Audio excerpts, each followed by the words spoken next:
வணக்கம். இன்னைக்கு நம்ம பார்க்க போகிற சமையல் ஒரு அருமையான கோவில் புளியோதரை எப்படி செய்யலாங்கிறத பார்க்கலாம். நல்ல டேஸ்ட்டாக இருக்கும். அதே டேஸ்ட்டில் நம்ம வந்து ஈஸியாக வீட்டிலே ப்ரிப்பேர் பண்ணிக்கலாம். ஒரு மாதம் வரைக்கும் ஃப்ரிட்ஜில் ஸ்டோர் பண்ணோம்னா ரொம்ப அருமையாக இருக்கும். வாங்க எப்படி செய்யலாங்கிறத பார்க்கலாம். இப்போ பார்த்திங்கன்னா ஒரு பாத்திரத்தில் 1/4 கிலோ அளவுக்கு புளி எடுத்திருக்கேன். அதாவது 250 கிராம் புளி இருக்குது. இப்போ இதில் வந்து சுடுதண்ணி ஊற்றிக்கலாம். நான் அப்போ தான் நல்லா ஊறும். அதனால் பக்கத்தில் வந்து சுடுதண்ணி காய வச்சுருக்கேன். ரொம்ப கொதிக்கணும்னு அவசியம் இல்லை. கொஞ்சம் சூடு பொறுக்கிற அளவுக்கு சுடு தண்ணி ஊற்றினா போதும். இது வந்து ஒரு 2 டம்ளர் அளவுக்கு தண்ணி ஊற்றிருக்கேன். இது வந்து ஊறட்டும்.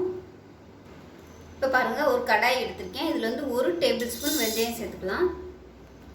மிளகு 1 டேபிள் ஸ்பூன் சேர்த்துக்கலாம். எள்ளு பார்த்திங்கன்னா 2 டேபிள் ஸ்பூன் எள்ளு சேர்த்துக்கலாம். நான் வந்து கருப்பு சேர்த்துருக்கேன். நீங்கள் வெள்ளை சேர்க்குறதுனாலும் சேர்த்துக்கலாம். மல்லி பார்த்திங்கன்னா 3 டேபிள் ஸ்பூன் மல்லி சேர்த்துக்கலாம். கடுகு 1/2 டேபிள் ஸ்பூன் சேர்த்துக்கலாம். இப்போ இது எல்லாத்தையும் நல்லா வாசனை வர அளவுக்கு வறுத்தெடுத்துக்கலாம்.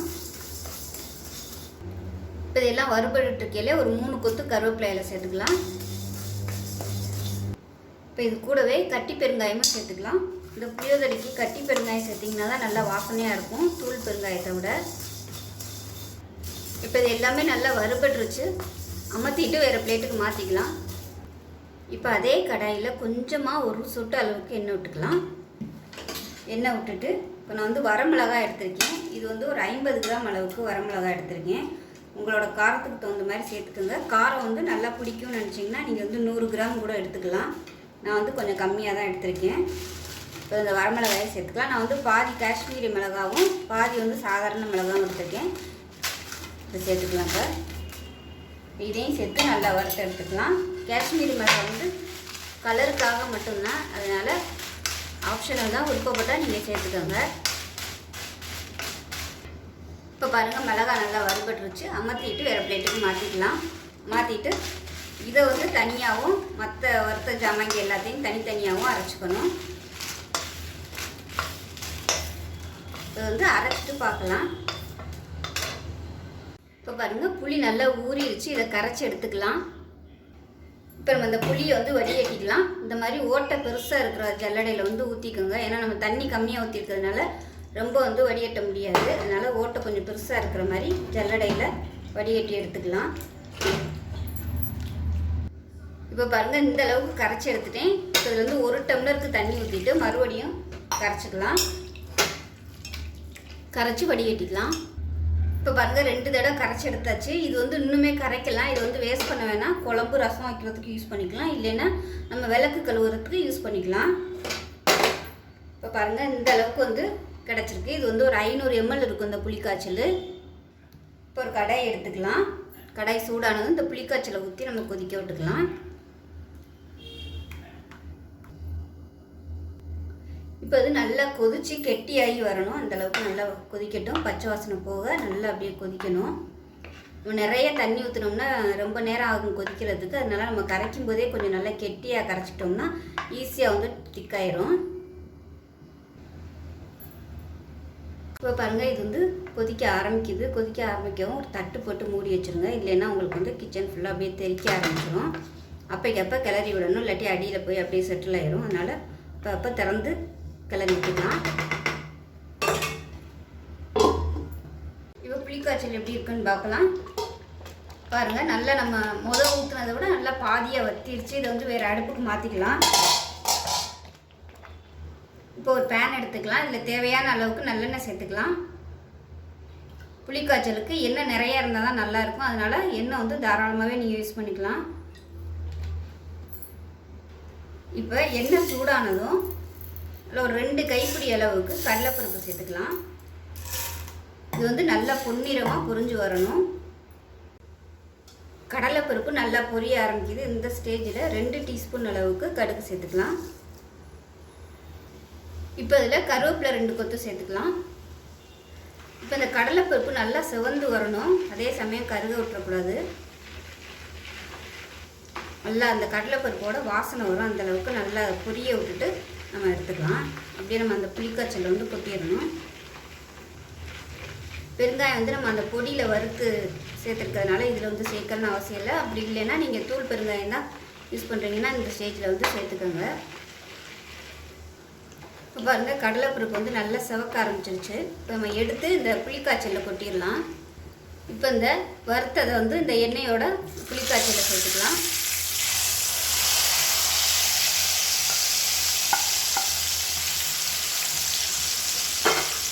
சேர்த்துட்டு நல்லா கிளறி விட்டுக்கலாம். இப்போ இதோட பார்த்தீங்கன்னா வந்து மிளகா அரைச்சி வச்சுருந்தது சேர்த்துக்கலாம். பூராத்தையுமே சேர்த்துட்டேன். இப்போ இதில் மஞ்சள்தூள் சேர்த்துக்கலாம். சேர்த்ததுமே கொதிக்க ஆரம்பிக்கும், கொஞ்சம் கவனமாக இருந்துக்கோங்க. இது நல்லா கொதித்து எண்ணெய் தெளிஞ்சு வரட்டும். மூடி வச்சிடலாம். தள்ளியே நின்றுக்கோங்க.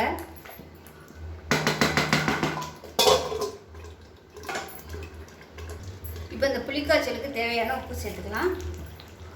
மூடியே வச்சுக்கோங்க. மீடியமான ஃப்ளேமில் நல்லா அப்படியே எண்ணெய் தெளிஞ்சு வரணும். ஓப்பன் பண்ணையில் நீங்கள் எப்படி ஓப்பன் பண்ணிக்கோங்க, இல்லைன்னா அப்படியே முகத்தில் வந்து தெரிக்கும். அதனால் இந்த மாதிரி மூடி வந்து இந்த மாதிரி வச்சுக்கிட்டு கிளறி விட்டுட்டு திருப்பி மூடி வச்சிடலாம். இப்போ எப்படி இருக்குன்னு பார்க்கலாம். இப்போ பாருங்கள் நம்ம ஊற்றின எண்ணெயெல்லாம் லைட்டாக பிரிய ஆரம்பிக்குது. இன்னுமே நல்லா பிரியணும். மூடி வச்சிடலாம். புளிக்காய்ச்சல் எப்படி இருக்குன்னு பார்க்கலாம். பாருங்கள் நல்லா அருமையாக வந்துடுச்சு. எண்ணெயெல்லாம் நல்லா அப்படியே வெளியே வர ஆரம்பிச்சிருச்சு. இந்த ஸ்டேஜில் நம்ம வறுத்து வச்சுருந்தா மல்லி இந்த பொடியை வந்து இதில் சேர்த்துக்கலாம். அப்படியே பூராத்தையுமே சேர்த்துருங்க. சேர்த்துட்டு நல்லா கலந்து விட்டுக்கலாம். இதோட 1 டீஸ்பூன் போல் சர்க்கரை சேர்த்துக்கலாம். சர்க்கரை இல்லை வெல்லம் எதுனாலும் சேர்த்துக்கலாம். உங்களுக்கு கோயிலில் கொடுக்குற அதே டேஸ்ட்டு வரணும்னா நீங்கள் கண்டிப்பாக வெல்லம் சேர்த்துக்கணும். அப்போ தான் அந்த காரம் புளிப்பு எல்லாத்தையுமே பேலன்ஸ் பண்ணி கொடுக்கும். நல்லா கலந்து விட்டுடலாம். கலந்து விட்டுட்டு அமர்த்திடலாம். பொடி போட்டு ரொம்ப நேரம் வேக விடணும்னு அவசியம் இல்லை. உப்பு மட்டும் செக் பண்ணி பார்த்துட்டு உப்பு சேர்த்துக்கலாம். அரை உப்பை போட்டால் கூட சாதம் இது வந்து எண்ணெய் இன்னுமே வந்து கூட ஊற்றினோம்னா நல்லாயிருக்கும். ஸோ விருப்பம் இருக்கிறவங்க இன்னுமே வந்து எண்ணெய் நிறைய சேர்த்துக்கிட்டிங்கன்னா உங்களுக்கு ரொம்ப நாளைக்கு நல்லாயிருக்கும். இது அப்படியே வந்து ஒரு டப்பாவில் போட்டு ஃப்ரிட்ஜில் ஸ்டோர் பண்ணோம்னா 1 மாதத்துக்கு நல்லாயிருக்கும். கடலைப்பருப்பு அதாவது வேர்க்கடலை வந்து நான் சேர்க்கலை. தாளிக்கையில் நம்ம வந்து எப்போ வந்து கிளறோமோ அப்போதைக்கு தாளித்து கொட்டிக்கலாம். வேர்க்கடலை சேர்த்தோம்னா சீக்கிரமாகவே கெட்டு போயிடும். அதனால் வேர்க்கடலை வந்து சேர்க்கலை. இப்போ பாருங்கள் அருமையான புளிக்காய்ச்சல் ரெடி ஆயிடுச்சு. இதை வந்து நீங்கள் பச்சரிசி சாதம் வடிச்சிங்கன்னா நல்லா சாஃப்டாக இருக்கும்.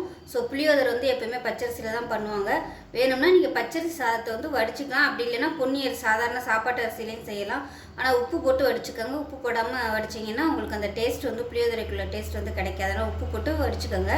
வடித்தாதான் உதிரியாக இருக்கும். உதிரியான சாதத்தில் எண்ணெய் விட்டு நல்லா ஃபேனுக்கு அடியில் விட்டு ஆற விட்டுட்டு இந்த புளிக்காய்ச்சலை போட்டு பரட்டிட்டு அப்படியே யூஸ் பண்ணிக்கலாம். விருப்பப்பட்டால் நீங்கள் கடுகு கருவேப்பிலை 4 வரமிளகா வேர்க்கடலை சேர்த்து அது மேலே கொட்டிட்டு நல்லா பரட்டி விட்டிங்கன்னா சூப்பரான புளியோதரை ரெடி ஆயிரும். இது வந்து ஒரு தடவை செஞ்சு வச்சுக்கிட்டோம்னா 1 மாதம் வரைக்கும் நம்ம ஃப்ரிட்ஜில் யூஸ் பண்ணிக்கலாம். லஞ்ச் பாக்ஸ் கொடுக்குறதுக்கும் ரொம்ப ஈஸியாகவும் இருக்கும். ஸோ இதே மாதிரியே செஞ்சு பாருங்கள். செஞ்சு பார்த்துட்டு எப்படி வந்துச்சுங்கிறத சொல்லுங்கள். வீடியோ பிடிச்சா லைக் பண்ணுங்கள், கமெண்ட் பண்ணுங்கள், சேனலை சப்ஸ்கிரைப் பண்ணுங்கள், பக்கத்தில் உள்ள பெல் பட்டனையும் ப்ரெஸ் பண்ணுங்கள். நன்றி.